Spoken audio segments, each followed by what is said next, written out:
Hey there, beautiful bride. I'm Jillian Rosich Kendrick, founder of My Best Wedding and MyWeddingPlanningCourse.com. I am so excited that you're here with me today on Wedding Wednesday on Facebook Live, where every Wednesday here at 7 p.m. Eastern, I host a live Facebook feed where I talk about anything wedding related, and you can bring your questions, you can bring your comments and concerns, anything that you want to talk about or have specific to wedding ideas, bring that, and I would love to start a conversation with you and answer any questions that you might have. So today on Wedding Wednesday, we are talking about how to deal with wedding date conflicts, how to deal with wedding date issues, how to pick your wedding date, and just all around, what do you do when it comes to the date, and how soon do you need to have a date chosen, right? That's always going to come up. But first, before we go any further, I would like to give a huge shout out and a wonderful, super happy birthday to my assistant, Monica. She is amazing, and I truly could not do what I do without her.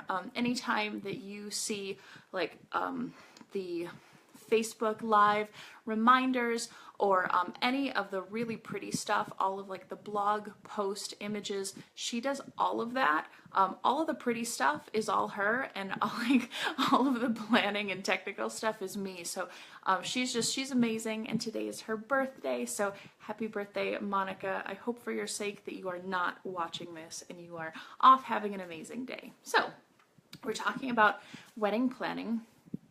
And how do you choose a date, right? How do you pick a date? Because one of the worst things about getting engaged, if there even could be a worse thing about getting engaged, is the fact that the minute the ring hits your finger, everybody wants to know, what's the date? Have you picked a date yet? Like when Mike and I got engaged, we actually we decided to just kind of take the afternoon, and like we went and saw a movie. We went and like walked around the shopping area for a little while, and then we were about to go to dinner, and I was like, okay, I've held it in long enough, like now I really want to tell people. So we probably went at least 2 to 3 hours before we like told anyone or called anyone or did anything like that. And that was just kind of a choice that we made. Some people call immediately, some people take their time, some people call the next day. It's up to you how you want to announce that. But I kid you not, we had only been engaged for like 3 hours, and every person that we called said, oh, congratulations, when's the wedding? And I like seriously couldn't believe that I've only been engaged for 3 hours. Like really, you're expecting me to have all of this planned already? Or like when somebody gets pregnant, you immediately want to know, girl or boy, when's your due date? And they're like, you actually can't tell until like well into the second trimester of when what the gender of your child is going to be.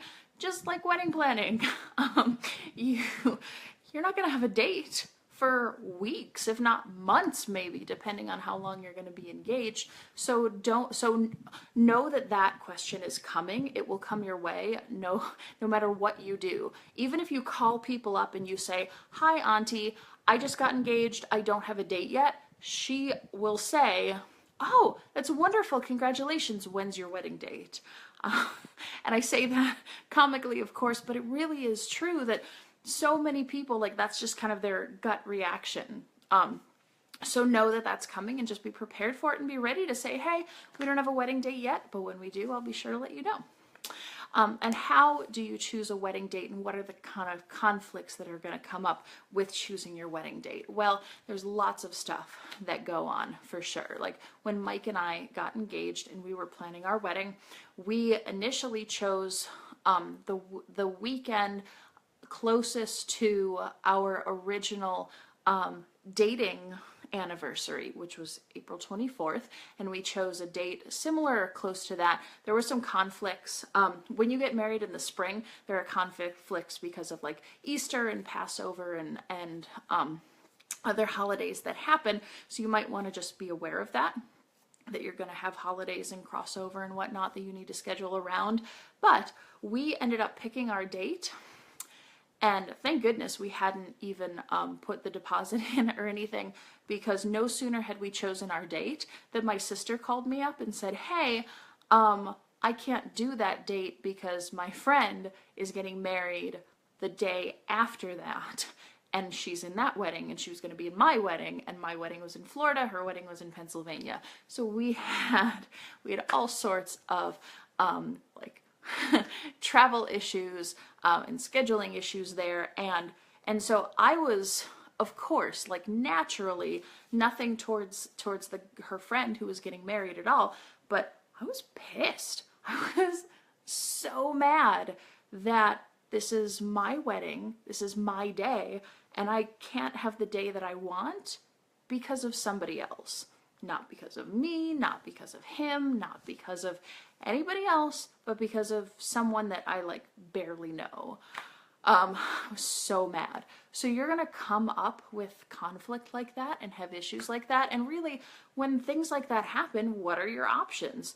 You can either A, postpone the wedding by another year in order to get the exact date that you want, or you compromise in some way. And so we talked, my family and I talked about, like, okay, does she fly, does she come down for my wedding and then takes like a red-eye flight up to Pennsylvania, but if God forbid anything ever happened to my sister, like I would never forgive myself, and I would be eternally heartbroken for sure. So we talked about that. We talked about rescheduling. We talked about this, that, and the other. Meanwhile, our venue that I finally had settled on was booking up, and all of these other brides were getting their wedding dates, and I was like, why can't I have my wedding date? And stuff like this is going to come up for you without a doubt, whether it's the venue, it'll be the dress, or it'll be the invitations, or it'll be the cake, or it'll be something else. It's just part of planning a wedding, unfortunately. But what's awesome is that you get to work through this conflict, and you get to learn as a result of it. And hopefully, if you have an amazing fiance, that he will help you, or she will help you through that conflict as well. So what are some other conflicts that come up? So definitely holidays, right? Let's talk about holidays again. You have, you have major holidays. You have major like Christian holidays in the Western, in like the US and stuff. So and Europe and whatnot. And you have what? Easter, Christmas, New Year's, Halloween, Valentine's Day, Memorial Day, Labor Day, and some people, like, if you're considering your guests, a lot of people will take a vacation over Labor Day or Memorial Day. My husband and I do it every single year. It's an opportunity that he has for, an extra free vacation day, and we take advantage of it when we can.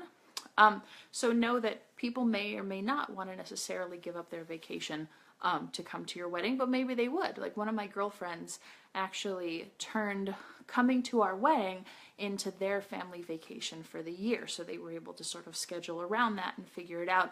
And definitely you're not going to be able to schedule around every single guest and every person that's going to be invited to your wedding and come to your wedding, but you just want to be aware, right? You don't have to schedule around Labor Day. You don't have to schedule around a 4th of July or New Year's or anything like this. You can have whatever wedding date you want, but just be aware that there are consequences to having a date that may not necessarily be as accommodating as it could be to some other people. And there's other holidays, right, like Ramadan and Passover and Hanukkah and Pentecost and several others that I can't think of at the moment, but you'll have conflicts there, and they are literally unavoidable. You cannot schedule a perfect day that everyone is going to be able to come to your wedding. It's just not going to happen. And so you have to do what's best for you,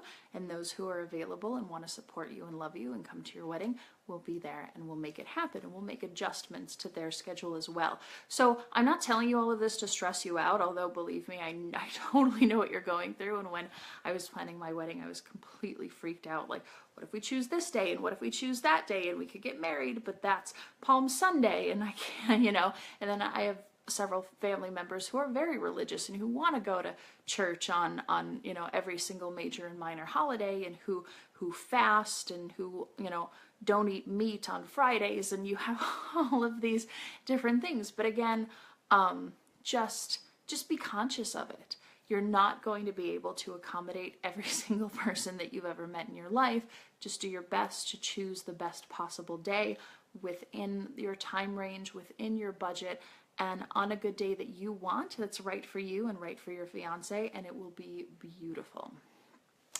Other like minor conflicts that come up are very minor holidays, like, I say minor holiday because it's not like an Easter or a Christmas or a Hanukkah or something like that. I'm saying minor holidays because they're not like they're not bank holidays. So you have things like Father's Day and Mother's Day, and holidays like that, Valentine's Day, St. Patrick's Day. Nobody takes, maybe the Irish do, but not a lot of people take off work for St. Patrick's Day. Maybe the day after if they get a little drunk. But it's definitely not a bank holiday where the banks would be closed. So you end up having a little bit of leeway there, and you could certainly play off of the theme of having like a great St. Patrick's Day or Valentine's Day wedding. And I will tell you this, a lot of people actually think that Valentine's Day is like the most popular day to get married. In fact, it's not. Believe it or not, New Year's Eve or New Year's, like right at midnight, is more popular, in fact, than Valentine's Day. I forget the stats. I saw them a couple of times, but I'll have to find that and show you, or you guys can Google it as well. So other conflicts that come up for choosing your date is just going to be budget. Like, for instance, some venues, and it depends on the venue. It always depends on the venue. Each one is going to be a little bit different, have slightly different rules, etc. But some wedding venues will have a different price if you get married on a Friday or a Sunday, or even like a Monday to Thursday, than what their price is if you get married on a Saturday. So if you want to get married at a gorgeous, really expensive hotel, but you don't want to have to pay that super cost for it, and you're willing to get married, on a Wednesday or a Thursday, consider that as an option and be willing to change your date for that as well. And when you're looking at dates and kind of gauging what dates to have your wedding and what dates are available, even time ranges, consider a couple of factors. Consider holidays, major, minor holidays. Consider whether or not, how do I want to say this? Consider whether or not that specific date has like a lot of meaning to you.